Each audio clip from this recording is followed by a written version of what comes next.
Alright, on peut poursuivre avec une vraie carte qui vaut un S tier par contre.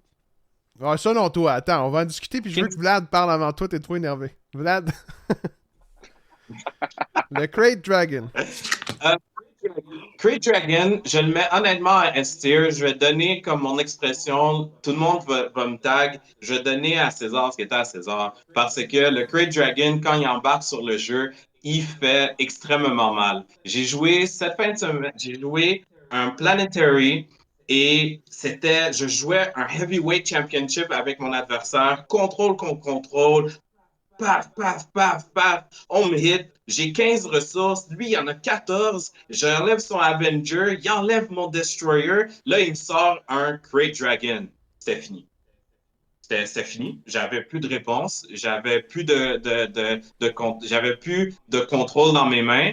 C'était juste fini. Il y a juste One Punch, Knockout, Great Dragon, rien à dire. C'est S tier et je suis aussi énervé que Jeff. Je pense qu'il fallait pas que je parle en premier. JS, je veux t'entendre là-dessus. T'as l'air aussi emballé. Là. Ah oui, moi depuis que cette carte-là, elle a été sortie dans les previews, je me suis dit c'est impossible qu'elle soit réelle. Je pensais que c'était une blague. La carte, elle est tellement puissante. Son seul bémol, évidemment, c'est qu'elle est très chère. Donc, on va pas si souvent la voir en jeu. Il va falloir quand même que C'est tu dois vrai. construire ton deck en fonction de dire que tu veux la sortir. Fait que soit tu vas très rapidement monter en énergie. En énergie. En Voyons coup. donc, qu'est-ce que je dis là? J'ai oublié le En mot. coup. En ressources. En Euh, ressources. en ressources, excusez-moi les gars. Donc, soit tu montes très rapidement en ressources, ou c'est une carte qui va te permettre de finir la partie. Elle a un impact majeur, là, ça n'a aucun sens. Est-ce que, par contre, vu qu'on la voit un petit peu moins que les deux autres, je la mettrais quand même la première, il n'y a aucune hésitation. Non, le seul, comme tu dis, il y a des bémols, c'est le fait qu'on la voit pas beaucoup dans le méta actuel parce que le méta actuel est très aggro. Fait arriver à 9 ressources, c'est rare que tu vas l'avoir joué en tant que tel. Mais ça n'empêche pas que c'est une carte quand même forte. Oui, Mhm. il y a des lacunes, mais elle est une carte forte en Des elle-même. lacunes Ouais, moi, comme je trouve ça. l'image hein, qu'on avait critiqué dans notre épisode des artistes. Hmm. Mhm. Ouais, ouais, T'allais rajouter exactement. quelque chose, Jeff? Oui, j'ai rajouté que dans le deck de Anne, qu'on la sort à 8 de ressources, même si elle perdait seulement 2 petits points de vie, ça faisait un impact complètement ridicule encore une fois. Fait que, tu sais, on pouvait la voir à 8 en plus. Et l'affaire, c'est que le Anne jeune, on le voit moins souvent encore. Mais je suis certain que cette carte-là va perdurer à travers beaucoup, beaucoup de sets juste pour son impact majeur. Autant aussi imposant, je trouve que le Avenger qui est capable d'éliminer des unités à chaque tour, là, c'est des game changers, ces unités-là. Ben, je suis d'accord avec vous. Pour, entre autres, pas pour le 10-10. Overwhelm, ça, je m'en fous un peu. C'est vraiment plus pour son habilité que quand tu essaies de t'en débarrasser, ça attaque quand même la base adverse. Fait qu'advenant que tu joues le fameux Avenger Mhm. à 8 ou 9 de coups, je pense même, ça tape à 9 la base. Là. Fait que Neuf, ouais. c'est tellement fort. C'est très efficace. Ouais, ouais. Effectivement, on va l'avoir plus, c'est certain. Mais il y a certaines cartes qui peuvent quand même la neutraliser. Qu'on va peut-être voir, parce que plus on va le voir, le crate, plus on va voir les cartes qui peuvent le neutraliser. Frozen in Carbonite, l'upgrade, tu peux geler à tout jamais l'unité. No Good to Mini Dead, tu peux geler Voilà. deux tours. C'est des cartes à 2 de coups. Fait que ça fait pas tant mal à ta base, puis tu neutralises le crate pour au moins 2 tours. Fait que des petites cartes comme ça qu'on va voir souvent. Mais mais son habilité fonctionne encore. Donc, l'impact, oui, tu n'en feras pas 10, mais tout ce que tu vas jouer quand même qui suit après va continuer de Mhm. t'impacter. Attention, il y a une manière de le réduire, c'est la carte Imprison, qui est une carte bleue qui coûte 2. Fait que, admettons, si ton adversaire joue ça, tu as quand même 8 ressources. Donc, tu joues par exemple Imprison coûte 2, tu te prends 2 de dégâts, et après, tu peux jouer un Fel the Dragon. Tu vas pas prendre les 4, tu vas pas prendre les 4 de dégâts parce que le Imprison enlève l'habilité de la carte que tu Imprison. Tu comprends? Donc, c'est une manière de la détruire sans trop prendre de coups de C'est des ton bord. Tu Oui, prends ben, c'est juste ça. deux. C'est des petits combos, des cartes qu'on voit pas souvent, qu'on peut voir plus souvent, qui vont s'adapter justement. Mais c'est vraiment une carte dominante du Exactement. jeu, ça, il n'y a aucun doute là-dessus. La prochaine carte aussi, je pense. Prochaine carte, Poe Dameron. S-tier. Pas S tier. d'argument. S-tier. Moi, quand mon adversaire joue ça, mon but, c'est de le détruire. Et honnêtement, de tous les gens que je pense que j'ai joué contre, c'est arrivé une fois que quelqu'un a pu attaquer avec Paul Dameron. Moi, dès qu'il sort, mon existence tourne autour d'éliminer cette carte et je réussis toujours à l'éliminer. Est-ce que c'est un bémol parce que je réussis toujours à l'éliminer? Non, c'est que j'ai tellement peur de cette carte que c'est un S-tier avant Crate Dragon. Je pense que Vlad a raison. On peut le mettre aussi avant le crate. La raison étant qu'il est 5, 6-6. Déjà, ses stats sont monstrueuses. Et Mhm. s'il réussit à être un seul tour en vie, puis il peut attaquer ta base, il discarte une carte, mettons, pour son plaisir, il te frappe de 8. Là, on parle, tu as besoin de toutes tes ressources pour l'arrêter. Il te frappe de 8. Il va probablement survivre à plein d'attaques. Façon de parler, là, mais mettons, on va survivre à plein de cartes parce qu'il y a le fait qu'il y a 6 de vie. Si jamais il fait 2 tours, c'est fini. Je veux dire, la partie est terminée, il a gagné. C'est une carte qui a un impact tellement majeur. Puis vu qu'il, justement, coûte seulement 5, il mérite sa place. D'ailleurs, ça me fait penser que dans le prochain set aussi, il y en a un nouveau 5 avec 6-6. Le petit Anakin. Ouais, mais On va Ah, avoir. ce qui est fort de cette carte-là, c'est pas tant. Oui, le 5, 6, 6, mais pour 5 de coups, ça se voit souvent dans l'équivalent des stats. Peut-être un 7 de défense puis un 5 d'attaque. Ou... Ça se ressemble. Ce qui est vraiment fort, c'est son habileté. Encore une fois, ce n'est pas circonstanciel. Vous pouvez vous adapter à tout genre de situation grâce à son habileté. Puis non seulement ça lui permet de s'adapter, mais ça lui permet de s'adapter de façon efficace. C'est fort. Il est dominant. C'est un game changer pour moi aussi. Le haut complètement de la liste S. Faut pas rire aussi que c'est la légendaire la plus chère du Ouais. set. Prochain. Hyperspace Foil est vraiment nice Ouais. aussi. Prochaine carte, le DCL Blaster. Moi, je me sens en A-tier pour une raison, c'est son smuggle. J'ai joué contre Boba Fett, puis se faire smuggle ça et qui tire, je suis un gars qui joue contrôle, fait que je vais beaucoup analyser qu'est-ce que mon adversaire va faire, combien de dégâts il peut me faire, combien moi je peux en enlever. Et là, qui joue ça en smuggle, c'est comme un what, quoi, comment, pourquoi, de où. Donc, pour moi, c'est un A-tier qui vient même peut-être avant le Dark Saber à cause de son smuggle, son habileté de smuggle. Ah, je suis d'accord. Je la joue souvent Moi, avec Boba Fett. moi aussi, Très je suis d'accord. efficace. Des petites cartes comme Bazin contre les decks contrôle. Là, il se méfie pas de Bazin. Il met une sentinelle pour ralentir mon jeu. Bazin, finalement, avec quand il est en smuggle, en plus, tu peux attaquer tout de suite. Fait que ton adversaire n'a même pas le temps de s'adapter. Là. Il arrive de tes cartes de ressources. Tu n'as pas Exactement. perdu de carte en main. En plus, tu peux attaquer tout de suite avec. Tu n'as pas perdu de ressources. Oui, tu les as tapées, mais tu les as pas perdues. Non, en smuggle, là, pour moi, c'est la. Après Cassian, c'est la deuxième meilleure carte de Smuggle du set. Super efficace. Par contre, il faut jouer jaune si tu veux faire le Smuggle. Sinon, je pense que ça coûte trop cher si tu n'as pas de jaune dans ton deck. Yup. Moi, je GF, suis pas de commentaire? Non, non, je suis parfaitement d'accord avec vous. Cette carte-là, c'est top tier quand elle est smuggle, puis en pas smuggle, elle est nulle. Ok, parfait. Prochaine carte. Oh, big guy. Wrecker. Yes. Là, il faut s'excuser à Wrecker. Aussi, le monde qui connaît le lore, Wrecker, il est sensible. Il est gros, il est imposant, mais il y a un petit cœur à l'intérieur et on l'a ignoré, puis présentement, il est triste. Donc, excuse-moi, Wrecker, on t'a complètement oublié, on s'excuse. Et pour ça, on va te mettre tout de suite en low S tier. Ouais, je pense que tu as raison. C'est une carte tellement bonne qu'il en sort. Ses stats sont bons aussi. Son coût fait en sorte que quand vous avez la base énergie conversion lab, là, ICL, vous pouvez le sortir puis faire un massacre sur la table adverse. C'est une carte dominante, il n'y a pas de question à avoir. On la voit un petit peu moins, je pense, que Cassian. Peut-être parce que souvent, rendu là dans la partie, ils ont l'opportunité de jouer soit Poe ou soit Wrecker. Puis dans les deux cas, parfois le monde préfère jouer Poe à cause qu'il est moins circonstanciel. Il peut plus se débrouiller, mais Wrecker en attaque, il est destructeur. Ouais, moi, je l'ai vu énormément avec Sabine. Il sort à 6, Mhm. il explose ton board. Puis si Mhm. jamais il a perdu une ressource, qu'est-ce qui suit le tour d'après? C'est pas grave, c'est Poe. Donc, ça change absolument Mhm. rien de perdre une ressource. Il n'y a pas besoin d'aller à plus que 6. Anyway, dans le trois quarts des decks qu'il joue, son impact est trop majeur. Moi, je suis d'accord avec vous. Ça peut être S-tier le plus bas des S-tier, mais je l'adore. Mhm. Mais attends, là, je veux faire débat. Ses stats sont quand même meilleurs que Cassian. Il est quand même 7 overwhelm. Oui, mais il rentre pas ready.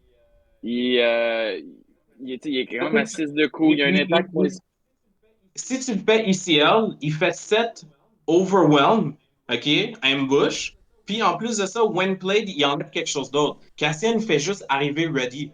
Lui, le Ouais. gars, c'est un wrecking ball là, quand il arrive. S'il est capable d'arriver en ambush, il est immense. Cassian, il arrive, il fait 3 de dégâts en ambush, s'il arrive ambush.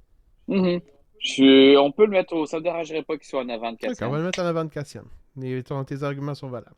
Ok, prochaine carte. Daring Raid. On peut brûler cette carte, s'il vous plaît, et passer au prochain. Ben, c'est ça qu'elle fait, Devin Raid. Elle brûle quelque chose pour 2 de dommages. Sans blague, moi, c'est un B-tier. Ouais.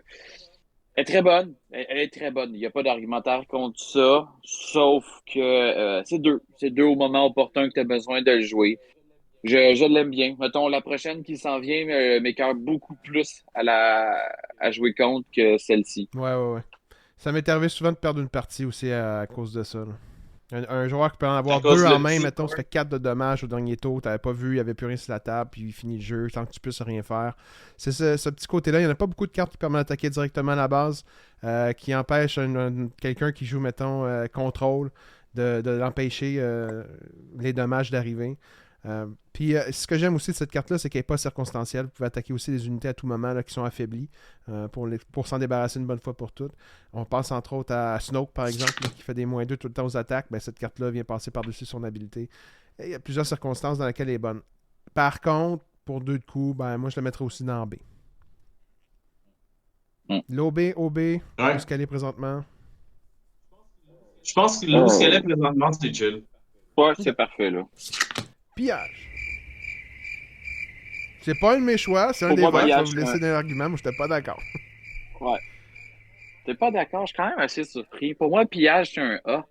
Le simple fait que si tu sais que ton adversaire joue rouge, puis que t'es au tour 3, t'as, tu piges tes 2 cartes, puis que tu sais que si tu mets une ressource, puis que t'as pas l'initiative, tu joues pas ton tour, t'as un impact trop majeur. Trop de fois, j'ai dû canceller une ressource, puis il me l'a quand même fait. Fait que, en plus que je perdais 2 cartes, je perdais aussi la ressource que je voulais mettre. Au moins, ça me permettait de jouer une carte ce tour-ci. Mais le simple unité de fait que tu dois pivoter à travers un moment qui est crucial dans la partie comme ça, parce que c'est sûr que si tu es rendu à 6 cartes dans tes mains, puis il le fait, ben, ça t'impacte pas. Mais c'est au début de la partie, c'est une carte qui peut quand même valoir la peine d'être gardée en main. Puis ton adversaire, s'il t'avait pas, il l'avait pas prévu que tu faisais ça, tu as fait exprès de prendre l'initiative, tu y enlèves les 2 cartes de sa main, il joue pas son tour, et qui peut être attaqué avec son seul unité en jeu. J'ai pas l'impression que. Moi, ça m'a fait très souvent mal. C'est pour ça que je trouve que c'est une carte qui a un impact phénoménal dans le jeu et absolument pas sous-estimé. Ouais. Je pense que qu'est-ce qui fait peur aux gens, c'est le fait qu'il coûte 4 ressources. Oui, en effet, 4 ressources, ça peut sembler comme un haut coût, mais moi qui joue contrôle, je vais baser les cartes de mes mains pour savoir comment je vais jouer. Si je joue contrôle ou si je joue ramp, il y a beaucoup des cartes qui sont dans mes mains qui sont calculées pour comme 3 4 tours d'avance. Et là, tu me joues ça, mon jeu est complètement perdu. J'ai perdu plusieurs parties à cause de ça. Parce qu'on m'enlève les 2 cartes que j'ai fait exprès de garder dans mes mains parce que je savais exactement comment les jouer et où les jouer. Tu me joues ça, ça me fait peur. Quand quelqu'un me dit, t'as combien de cartes dans tes mains? C'est la question que je déteste le plus parce que j'ai l'impression qu'il va me dire, mais tu peux les jeter. Merci. Donc, cette carte-là, pour moi, elle est avant Chewbacca à cause de comment elle peut impacter, comme Jeff a dit, comment elle peut impacter vraiment la jouabilité de quelqu'un. Ok, ben moi, quand je l'ai subi, souvent, puis je pense que c'est comme ça qu'il faut la jouer, là. C'est au tour 6, au tour 7. Quand le milieu de partie, les grosses unités à 5 et 6 de coups sont déjà passées. Après ça, t'es rendu que tu joues quasiment top deck, là. Donc tu piges à chaque tour, tu gardes peut-être 2 cartes dans tes mains parce que tu veux te garder des options. Puis là, à ce moment-là, t'es efficace parce que t'en enlèves 2. Mais rendu là dans une partie, la plupart des decks actuels dans le méta, aussi bien Boba Fett qu'aussi bien Sabine, quand tu es rendu à 7, 8, 9 ressources dans le jeu, il est trop tard déjà. Ton efficacité, ton objectif, c'est de détruire ton adversaire rapidement. Si ça perdure autant dans le temps, les cartes que tu vas avoir dans la main, c'est souvent des cartes de 2, 3 de coups, qui sont vraiment même plus aussi fortes que ça, rendues aussi loin dans la partie. Puis ton adversaire, s'il a du contrôle, lui, c'est ses bonnes cartes qui commencent à sortir. Là. C'est ses vaisseaux dans l'espace, c'est ses grosses unités terrestres qui vont soigner en se déployant. Rendu là, je pense que la partie est déjà achevée. Fait que c'est comme un clou dans le cercueil, d'autant plus que ça te coûte aussi une carte à toi. Fait que dans ta main, tu as 2 cartes, tu utilises une des 2 pillages pour enlever les 2 autres dans la carte dans la main de ton adversaire, puis au final, il t'en reste juste une dans la main. Tu te brises aussi les options. Tu ralentis encore plus le jeu. Mais rendu là dans la partie, je pense que le jeu a déjà été suffisamment ralenti pour te démerder. Je pense que c'est bon dans certaines situations quand il y a du contrôle contre du contrôle. À ce moment-là, là, rendu à la fin de partie, c'est là que ça joue vraiment plus serré. Là. Puis quand tu enlèves tout le tour à ton adversaire, les 2 cartes qu'il a dans sa main, puis toi, tu joues le gros vaisseau qu'il ne peut rien faire parce qu'il n'y a plus de cartes pour se défendre. Là, c'est bon. Mais contre le méta actuel, contre des Sabine, contre des Boba Fett, contre des Han Solo, je pense qu'il arrive trop tard dans la partie pour vraiment avoir un impact significatif. Tu amènes des excellents points que j'ai aucun argument contre. En effet, c'est une carte circonstancielle. C'est pour ça que c'est pas un S ou un A-tier. C'est pour ça qu'il est pas meilleur que Celestial Scrum ou Timing Intervention, honnêtement. C'est à cause de la circonstance. Donc, ouais. JF, est-ce que tu veux argumenter pour l'avancer plus haut dans le B? Non, je suis d'accord. Tes arguments sont très, très bons. C'est juste que j'ai l'impression que elle serait considérée meilleure si elle avait vu plus de jeux. Puis j'ai l'impression qu'elle voit pas beaucoup de jeux. C'est à cause de la méta actuelle et non à cause de la carte en tant que telle.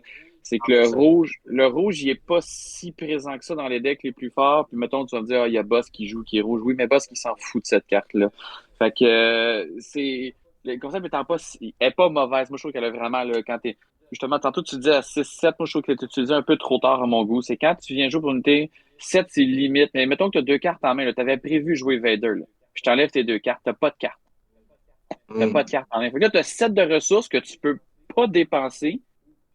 Ou si tu le fais avant, je trouve vraiment qu'elle a un bon impact.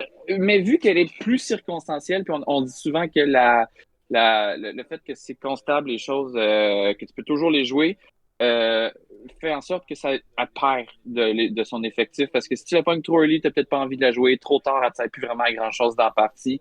Donc, B-tier en plein milieu, ça me va. Prochaine carte. Une belle carte.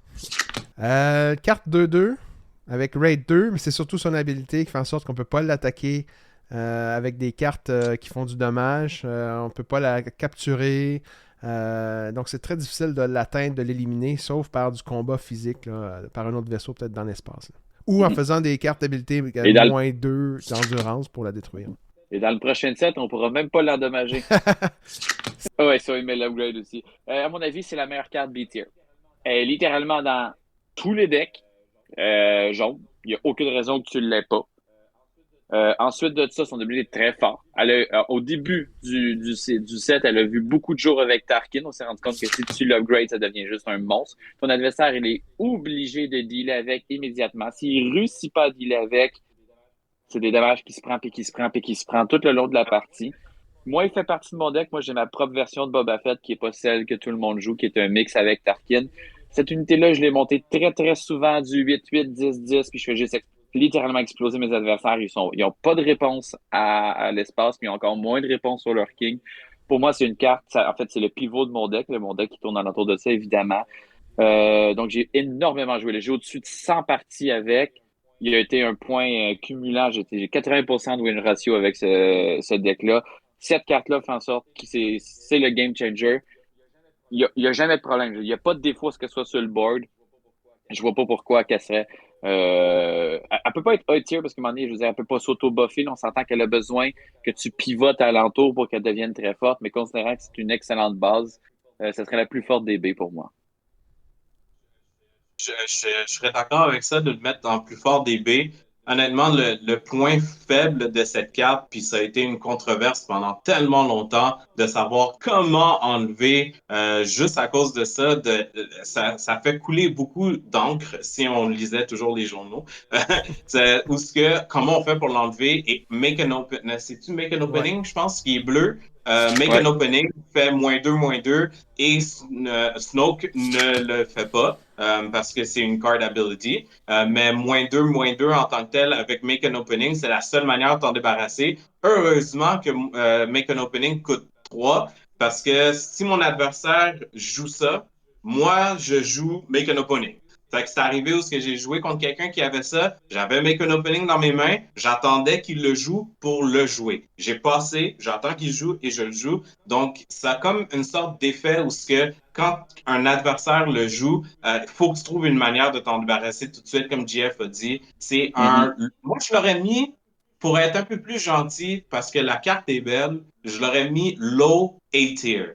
Le potentiel de la carte est assez bonne. Pour le mettre B-tier, je pense que c'est un peu insulter la carte. Est-ce qu'elle est meilleure que le Darksaber, le DL, Snoke? Non. Mais elle mérite sa place parce que c'est la première fois qu'on voit une carte avec autant d'habilités et qui fait couler autant d'encre et de salive. Donc, c'est vraiment un A-tier à cause de Moi, ça. je suis d'accord. Moi, je le mettrais même avant le Darksaber. On la va plus souvent et plus efficace à l'attaque de 4. Et dans l'espace, une unité qui attaque de 4 à 3 de coups, il n'y en a pas. C'est son habileté en plus de ses stats de Raid 2 qui lui permettent d'être aussi difficile à atteindre pour un deck qui Mhm. ne sait pas partage diviser ou départager entre l'espace et la terre. C'est inatteignable, puis à coup de cartes, ça va tellement vite avec les cartes de jaune en plus, bonus qui existent. Que ce soit le Surprise Strike ou que ce soit un Cunning qui donne plus 4, une attaque de 8. Il y a plein de possibilités dans le jaune qui permettent de lui donner encore plus de punch. C'est tellement difficile de s'en débarrasser. Vous devez jouer de l'espace contre ça. Ou, comme Vlad l'a dit, réserver des cartes spécifiquement pour cette carte-là. Donc, pour moi, ça veut dire que c'est un game Exactement. changer, puis le monde doit s'y préparer. Là. Donc, moi, je le mets dans le A avant le sabre noir. Là. Ça me va pour moi. Ok, parfait. Prochaine carte qu'on voit pas souvent, que je pense est circonstancielle, mais qui peut être fort dans les bonnes circonstances. C'est la New Adventure. Je te laisse t'en parler, André, parce que c'est plus ta carte, c'est plus quelque chose que tu joues Ouais, extrêmement New souvent. Adventure, je la trouve bonne. Plus que je pensais qu'elle allait être. Étant donné que, bon, c'est une carte qui coûte 2 de coups, il me semble. Ça permet de ramener une unité de valeur 6 et moins dans la main du propriétaire et de la rejouer automatiquement sur la table. Ça, c'est extrêmement efficace avec des unités qui font du ambush avec des habiletés spéciales. On pense entre autres à des cartes comme Bosque, où vu que c'est un événement, il fait 2 de dommages. Il revient dans la main. Il revient tout de suite en jeu avec un ambush. Tu es rendu à 7 de dommages possibles dans le tour en mettant cette carte-là. Le Fire Spray, tu peux jouer 2 fois parce qu'il arrive en tap ou le faucon aussi que tu peux faire avec cette carte-là. Donc, c'est une carte qui permet d'attaquer avec certaines cartes qui jouent déployer ou ambush, qui devient extrêmement efficace. Mais ça vient aussi une carte de défense. Je l'ai souvent joué maintenant, je la joue souvent comme un genre de Waylay, un peu moins fort qu'un Waylay, mais assez fort pour dérouter certains adversaires, comme des adversaires qui mettraient un sabre noir ou des upgrades sur des unités, ben tu renvoies dans la main l'unité dans laquelle il a tout mis ses upgrades ou ses jetons d'expérience dans le cas des cartes avec Tarkin. Il renvoie son unité dans sa main, il va rejouer son TIE Fighter, mais il vient de perdre les 4-5 XP qu'il avait mis dessus depuis le début de la partie. Pour 2 de coups seulement. Ça, Mmh. là, ça permet de délaguer les upgrades. Il y a des nouveaux upgrades qui arrivent aussi qui sont très forts. Cette carte-là va permettre, avec 2 de coups seulement, non seulement de pouvoir rajouter des unités ambush ou des unités fortes au bon moment, mais en plus d'enlever des upgrades sur des cartes qu'il t'a mis ou que tu t'es fait mettre ou qu'il s'est mis lui-même. Mhm.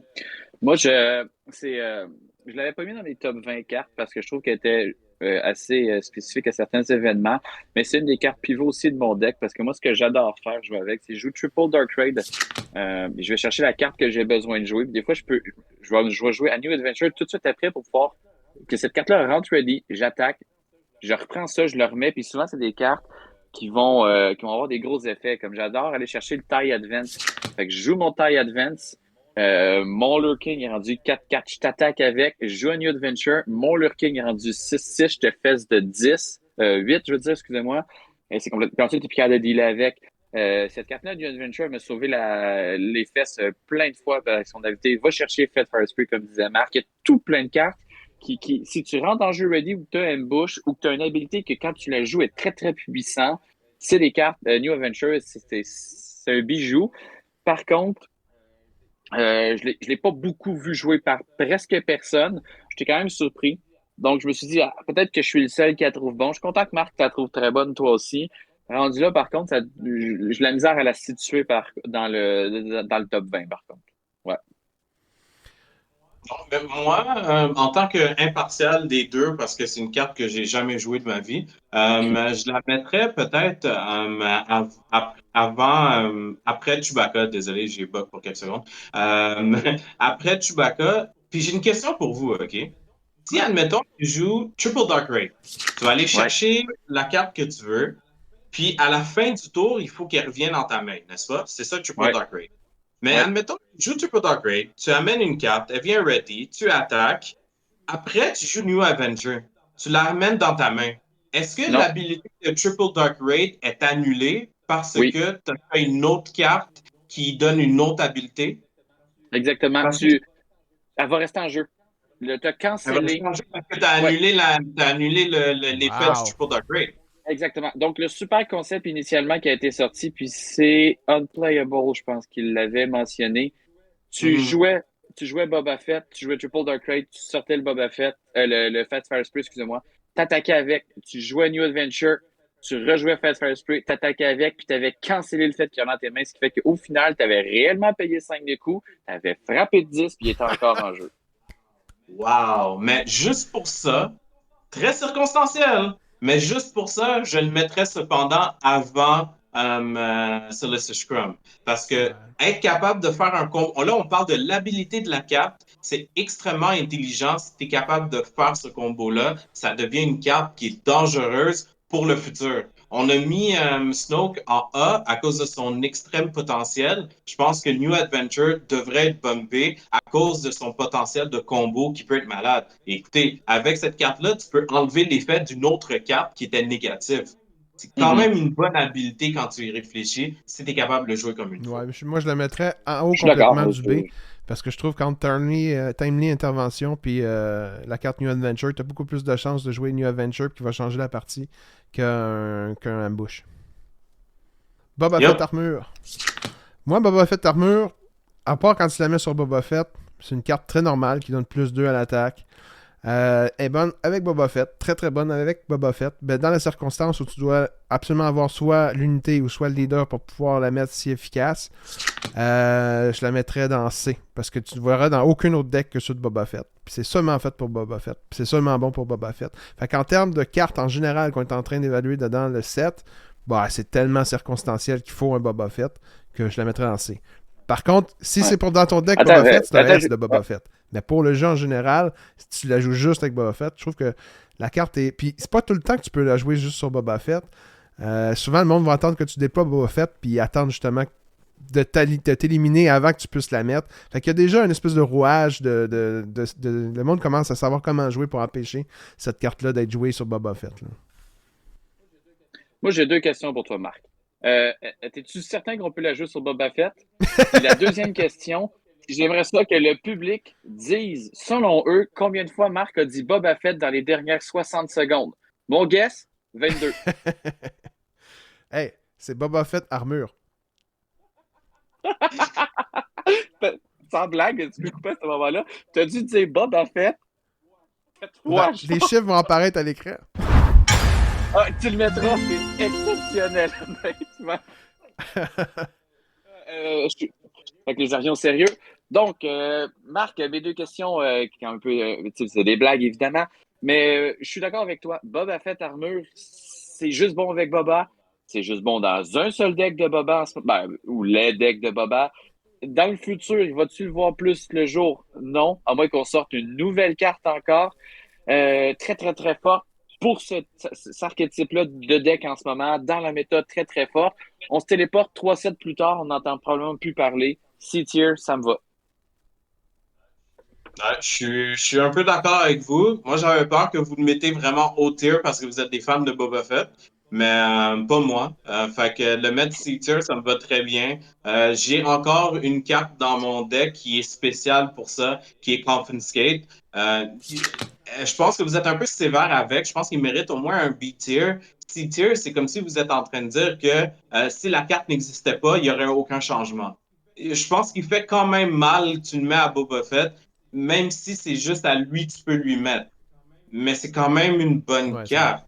Donc, c'est chiant que c'est seulement à ce personnage-là, je vais pas dire le nom, oui, mais c'est quand même bon. C'est quand même une carte rare. Vous êtes en train de l'insulter. Pauvre Boba Fett, là, on l'a aucun respect, hein? Zéro role for respect, ça marche pas avec Boba Fett. Euh, Je veux dire, on parlait. Non, non, c'est correct, laisse faire, ça marche pas ce que je Non, veux dire. ben, je suis d'accord avec toi. Je Super! pense que c'est surtout pour le monde qui nous écoute. Là. Si on voit, s'ils voient cette carte-là dans le C, ils vont dire, ben voyons donc. C'est pas... C'est Ils vont ça. être choqués, puis ils vont vouloir regarder la vidéo pour voir pour qu'est-ce qu'on dit contre. Ah, il y a ça. Ah, c'est bon. Mais On va B-tier le ou laisser dans le C C-tier. juste pour ça. Good. Triple Dark Raid.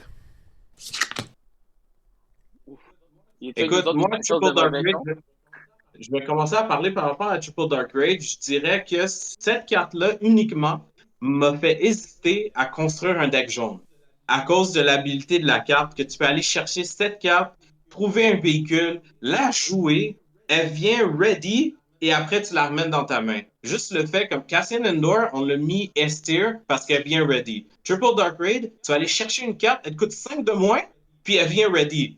Si ça, c'est pas dans les A, B, dans les A ou S, je comprends pas c'est quoi. Le seul désavantage, c'est le fait que c'est un véhicule et que tu la remènes dans ta main. Mais tu attaques quand même avec tout de suite. Cassian Endor, on était tous heureux parce qu'il arrivait ready. Mais cette carte-là, elle fait pratiquement la même chose. Elle vient, elle amène ta carte ready, puis elle coûte 5 de moins. Donc, elle peut être potentiellement gratuite. Mm. Moi, je pense, Vlad, t'as raison. Quand t'avais fait la première vidéo avec Marc qui disait les cartes que tu trouvais qui étaient les plus fortes du set, t'avais dit que celle-ci serait un game changer, qu'elle était extrêmement forte. Selon Mhm. moi, elle l'est. Elle fait tout ce qu'on veut qu'elle fasse. Le fait qu'elle arrive dans ta main, c'est même pas un si gros downside que ça, parce que tu peux la rejouer, donc tu n'as même pas perdu de carte. Au final, tu as payé 3 de coups pour, à moins que tu sois vraiment pas chanceux, et tu allé chercher un deck, mais tu as construit ton deck alentour de ça. Fait que tu vas chercher le véhicule, probablement que tu avais besoin ou que tu pourrais avoir de besoin. Il rentre ready, il fait son effet. L'affaire qui est fou, c'est que tu peux prendre une carte qui coûte 8 de coups, là. C'est pas grave. Tu fais juste, tu réduis son coût, puis elle peut rentrer sur le jeu, faire un impact majeur. Pour moi, c'est un S-tier, puis elle va entre Maul et Wrecker. Moi, je mettrais S aussi. Je pensais pas que ça allait être si fort que ça. Quand Vlad l'a sorti, je l'ai trouvé complètement champ gauche. Un peu marginal comme on est habitué de le connaître. Il va chercher des trucs que nous, on n'a pas vus ou des concepts que nous, on n'a pas vus. Mais j'y croyais pas. J'étais, oui, c'est cool, mais encore une fois, je pensais que c'était trop circonstanciel. Mais ça l'est pas tant. C'est trop circonstanciel. Il y a beaucoup de véhicules. Puis le fait, comme tu as dit, oui, il rentre en jeu, puis tu la gardes en main, mais en plus, tu contrôles en cherchant ta carte que tu veux absolument dans le deck. Fait qu'en plus, tu contrôles les cartes du deck. Fait que ça, c'est vraiment bon. Il n'y a pas beaucoup de cartes qui permettent de le faire. Il y a le U-Wing, t'en as quelques-unes autres comme Vader ou autre. Mais c'est des cartes qui peuvent être vraiment... Ça enlève la circonstance. Tu sélectionnes ce que tu veux. Parfois, tu es malchanceux. Mais la plupart du temps, ça va quand même te sortir du trou. Parce que même si tu n'as pas celle que tu cherches, tu vas trouver sûrement une autre qui va te démerder dans l'endroit où tu es rendu dans la partie. Fait que, non, moi aussi, je suis d'accord à la mettre dans le S par contre. Ouais. Je la mettrais entre Wrecker et Cassian. Moi, après, une autre recommandation, pourquoi il devrait être au-dessus, c'est que pense-y, là, en ce moment, on réussit à faire un effet fou avec le peu de cartes qu'on a. Chacun des sets va apporter de plus en plus de véhicules, de plus en plus de véhicules qui vont avoir un impact, des bonnes stats. Cette carte-là ne peut que s'améliorer. D'aucune circonstance, elle va devenir moins bonne, du moins que j'imagine en ce moment. Fait que, elle a un impact majeur, Wrecker a un impact majeur. Ils sont rendus là, ils sont peut-être égaux aussi. Moi, ça ne me dérange pas, elle est bien T'as raison. placée. C'est sûr qu'elle est devant Bon point, Cassian. elle va toujours devenir meilleure. Ça, c'est sûr. Ouais, bon point. Je suis pas d'accord, mais on peut passer au prochain.